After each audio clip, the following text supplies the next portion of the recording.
tempat. Silakan. Terima kasih.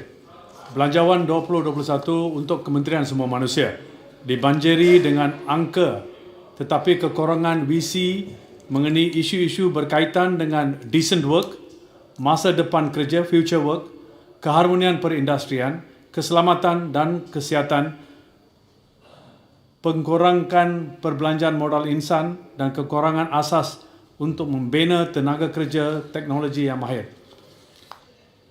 Daripada bajet 2021 didapati istilah decent work hanya termasuk kadar kemalangan dan kematian di tempat kerja, peratusan penempatan pekerja dalam pekerjaan dan perjanjian kolektif. Mengikut ILO, decent work sums up the aspirations of people in their working lives. It involves opportunities for work that is productive and delivers a fair income, security in the workplace, and social protection for families, better prospects for personal development and social integration, freedom for people to express their concerns, organize and participate, dan sebagainya. Nampaknya decent work yang diutarakan dalam laporan agak kekurangan dan cetak.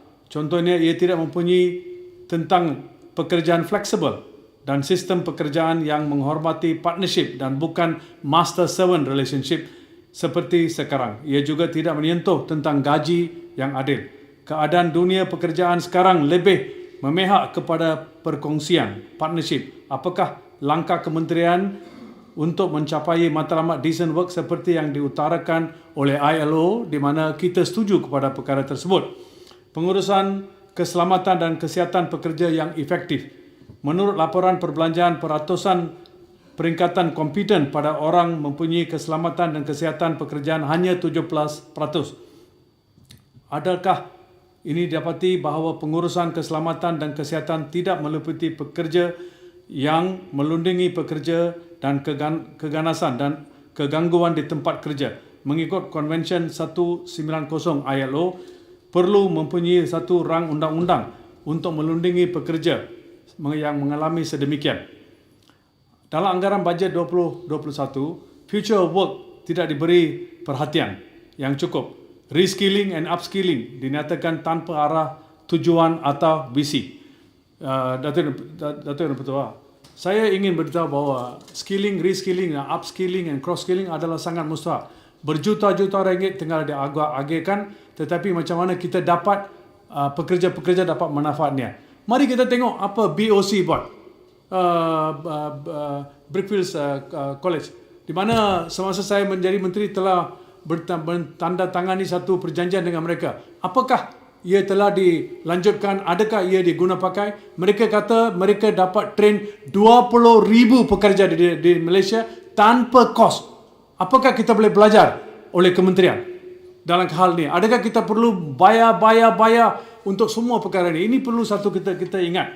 Dan juga dalam perkara ini, Datuk Ketua, baru-baru ini Khazanah Research Institute telah mengeluarkan Work in Evolving Malaysia, The State of Households 2020 Part 2. Ini mengenai pekerja-pekerja informal dan pekerja-pekerja gig economy. Semasa PH mengadakan kerajaan, kita telah mendapat principal approval dari Kabinet untuk melindungi pekerja-pekerja ini. Sekarang sudah hampir 10 bulan apa telah dibuat mengenai perkara tersebut. Apakah saya dengan tegas nak ingin katakan, Akta Pekerja Employment Act di sana khususnya ini ada meliputi dan sekaligus ia akan diguna pakai di SIP. Sekarang SIP hanya untuk pekerja yang menyumbang, tetapi informal worker dan pekerja-pekerja dalam gig economy sangat-sangat tidak dapat perlindungan langsung. Jadi apakah yang dibuat? Dan saya difahamkan Menteri mengata bahawa akan membawa undang-undang itu tak lama lagi. Sepertinya ia perlu disegerakan, patut diberi perhatian serta-merta, patut dibawa undang-undang itu sekarang sahaja. Ini sangat mustahak kerana you have missed an opportunity. Ini perkara yang mustahak pada masa sekarang. Datuk Yang Ketua, selain dari itu saya ingin juga bangkitkan mengenai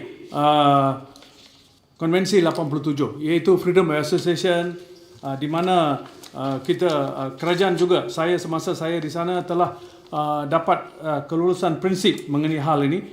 Apa yang sedang dibuat mengenai hal ini dan bilakah ia akan ditandatangani dengan ILO mengenai ini. Dan jangan kita lupa Datuk Yang Bertuah bahawa ini Freedom of Association and Protection of the Right to Organize Convention 1948, dah 70 tahun. Jadi ini kita perlu tekanan kepada perkara ini. Kita perlu ingat bahawa semasa saya sekarang hanya 4% saja pekerja-pekerja di Malaysia yang sedang dilindungi oleh trade union.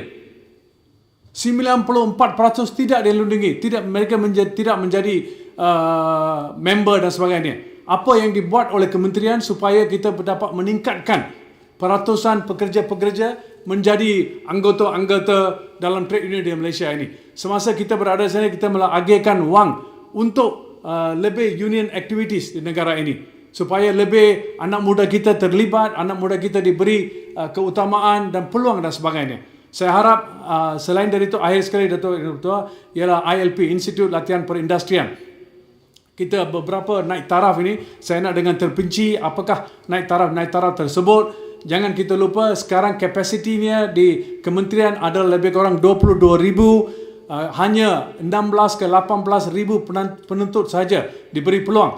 Setiap tahun lebih kurang 30% vacant di sana, tidak diisi. Dan apakah tindakan diambil oleh kementerian supaya semua anak-anak kita di negara ini diberi peluang, supaya institusi-institusi ini bukan saya mendapat agihan berbilion-bilion ringgit untuk training, skilling, reskilling, upskilling, tetapi banyak di antaranya semua vacant dalam kementerian, dalam Institut Latihan Perindustrian. Terima kasih. Yang berhormat Stew